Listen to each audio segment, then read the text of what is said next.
former President Mugabe top 2017 newsmakers. Former President Robert Mugabe left Zimbabwe's political scene in controversial circumstances. Given his nature of rubbing all and sundry the wrong way, Mugabe could not have bowed out of politics after over half a century in any other fashion. At a rally in Bulawayo, Mugabe accused his then-deputy Emmerson Mnangagwa's supporters of insulting his family and growled, "Was I wrong to appoint Mnangagwa as my deputy? If that is so, I will fire him, even tomorrow." And fire him he did. As it emerged that the then ZANU-PF leader, who had been in charge of the party for exactly 40 years, was priming his wife Grace to take over, opposition within the party grew against his leadership. His ill-advised decision to fire Mnangagwa on November 6 triggered a chain of events that Mugabe would never have anticipated. A rally was held in Harare at which ZANU-PF activists fell over each other to pronounce Grace as their preferred candidate to take Mnangagwa's place as the party's number 2 and state vice president. It was never to be. The military issued a stinging statement threatening intervention on November 13 and 2 days later Mugabe was under house arrest, while his cohorts in a faction of ZANU-PF known as G40 that included his wife were scattered, as others fled into exile. On November 19 anticipation across the globe was Mugabe would resign, but the wily old fox did not. Instead he dug in his heels and declared he was ready to preside over ZANU-PF's extraordinary Congress then set for mid-December. The televised announcement, which came at a time Mugabe was a virtual captive at the hands of the military, deflated the mood of the general public who expected him to announce his resignation. His Asante Sana and goodnight remarks went viral. ZANU-PF set in motion a process to remove Mugabe and called for the first Central Committee meeting without him in 4 decades.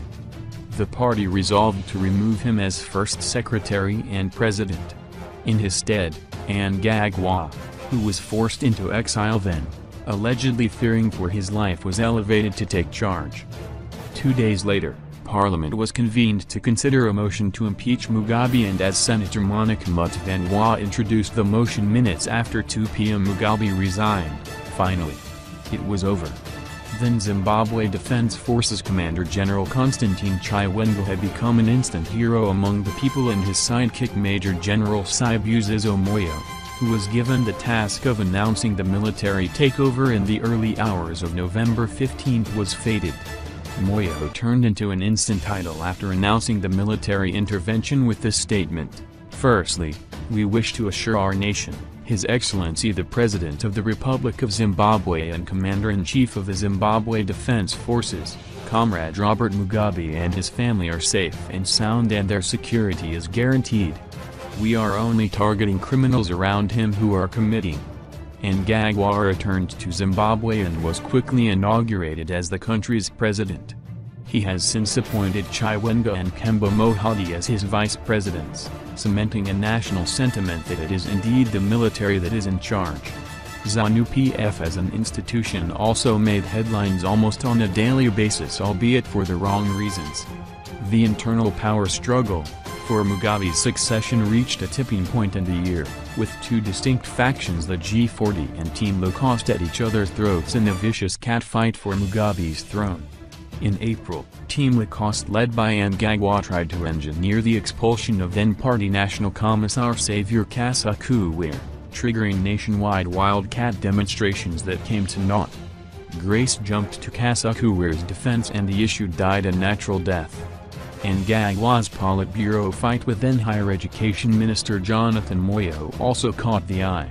Mnangagwa, according to Moyo, had captured state institutions in a bid to take power from Mugabe. Initially, Mnangagwa failed to respond after allegedly being poisoned at a ZANU-PF rally in Gwanda. When he did, the new ZANU-PF leader accused Moyo of being an American spy bent on destabilizing the party and Zimbabwe. Moyo, ever the master of sideshow creation, thrust sheepish former Defense Minister Sidney Sekereme's name into the succession bonfire. It was never to be, but those close to Sekereme claimed he was actually warming up to the idea of succeeding Mugabe, and for that he has paid with his political life. In October, A gang of gold panners made headlines after a video apparently recorded by soldiers in which the young boys narrated how they went on an orgy of violence and rape, went viral on social media. The Tavatadiapaya catchphrase took the nation by storm. Following the military intervention, leading G40 figures Kudzanai Chipanga and Ignatius Chombo were continuously hauled before the courts on different charges, creating a continuation of the spectacle that has become ZANU-PF politics. Meanwhile, the opposition remained in tailspin as ZANU-PF was stuck in turmoil. The search for a coalition ahead of elections next year remains a pipe dream, and conflicting messages coming out of especially the MDCT. Reports of MDCT leader Morgan Tsvangirai deteriorating health also made waves in the media.